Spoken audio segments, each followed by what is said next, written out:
अल्हम्दुलिल्लाह वस्सलातु वस्सलामु अला रसूलिल्लाह। ग्रुप आपको मसाइल और उनका हल। ग्रुप में सवाल आयो है इशराक जी नमाज जो वक्त तंहिंजे बारे में। जी सवाल फरमायो भलीकार जी। अस्सलामु अलैकुम वरहमतुल्लाहि वबरकातुहू। वालेकुम सलाम वरहमतुल्लाहि वबरकातुहू। जी शेख उम्मीद है खैर से हूंदा। अल्हम्दुलिल्लाह। शेख ये सवाल हो त जेको इशराक जी नमाज जेको चास जी नमाज इन जो सही टाइम क्यों है? माशाअल्लाह। इशराक जी नमाज चास जी नमाज इन जो सही तो है। इन जे मुतालिक सवाल पूछे में आयो है। 5 वक्त फ़र्ज़ नमाज़ूं ई त रहियूं पिंड जी जगह ते, इन में कीअं शक न आहे। तंहिं सवाइ अमोक उहे इबादतूं जंहिंजी फ़ज़ीलत पण आवई आहे अने आप सल्लल्लाहु अलैहि वसल्लम जो अमल पण आहे। तहज्जुद जी नमाज़ आप सल्लल्लाहु अलैहि वसल्लम जो अमल आहे अने फ़ज़ीलत पण आहे। ॾींहुं निकिरे थो तंहिं पुठियां ज़ोहर खां पहिरीं इन विच में अमुक नमाज़ूं रहियूं। नाला अलॻि अलॻि आहिनि। अरबीअ में ज़ोहा चई में आयो अने इन जो तर्जुमो चाश्त थियो। वधारे चाश्त चवनि था, चाश्त जी नमाज़ तंहिंजी पण फ़ज़ीलत आवई आहे। पर हिते सुवाल पुछे में आयो आहे जे इन जो टाइम कहिड़ो आहे। पहिरीं हदीस अर्ज़ आहे आप सल्लल्लाहु अलैहि वसल्लम फरमायो जेको शख़्स फजर जी नमाज़ बा जमाअत अदा करे थो नमाज़ पढ़ी पिंड जी उन जॻह ते वेठो आहे जिते नमाज़ पढ़ियो उते ज वेठो आहे।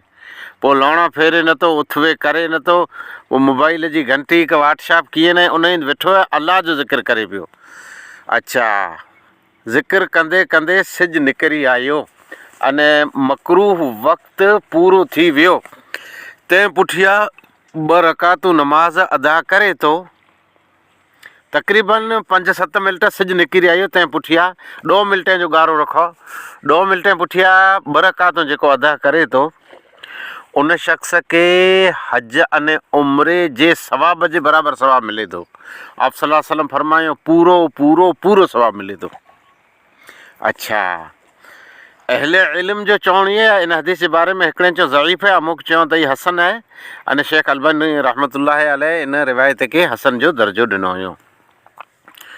जेकॾहिं अव्वल वक़्त में पढ़े में अचे सिज निकिरियो 2 खनि मिंट 15 मिंट सिज निकिरे पुठियां जे अदा करे में आवयूं 2 रकातूं त ई रहियो इशराक।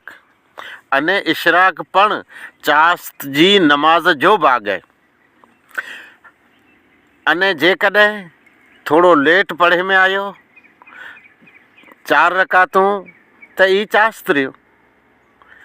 अहले इल्म जे नज़दीक इशराक अने ज़ुहा चास्त हिकिड़ी जी नमाज़ आहे। चास्त जो ज भाॻ इशराक आहे अमुक अहले इल्म जे नज़दीक। इंतिहाई वक़्तु छेलो वक़्तु आख़िरी वक़्तु जेको रहियो ज़वाल शुरू थिए थो बंदि कई खपे। ज़वाल स्टार्ट थियो अने इन नमाज़ जो टाइम पूरो थियो। मतिलबु अॼु पाण 11-12 वॻे सुधी चास्त पढ़ी सघूं था। अने सिज निकिरियो तंहिंजे 15 मिंटें पुठियां 2 मिंटें पुठियां इशराक पढ़ी सघूं था। पर ॾुख हिन ॻाल्हि जो आहे वीचारा हिकिड़ा अहिड़ा बदनसीब अने महरूम आहिनि जंहिंखे जुमूं नसीब न आहिनि।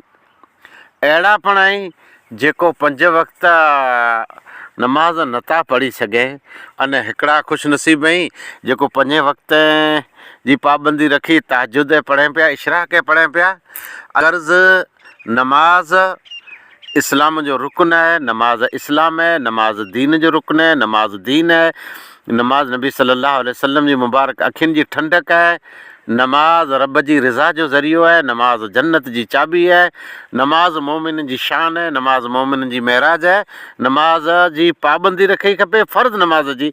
पुठियां जे वक़्तु ताईं त इशराक जो ऐं चास्त तहज्जुद अवाबीन नवाफिल वग़ैरह मड़े पढ़िया खपे। वाख़िर दवाना अल्हम्दुलिल्लाहि रब्बिल आलमीन।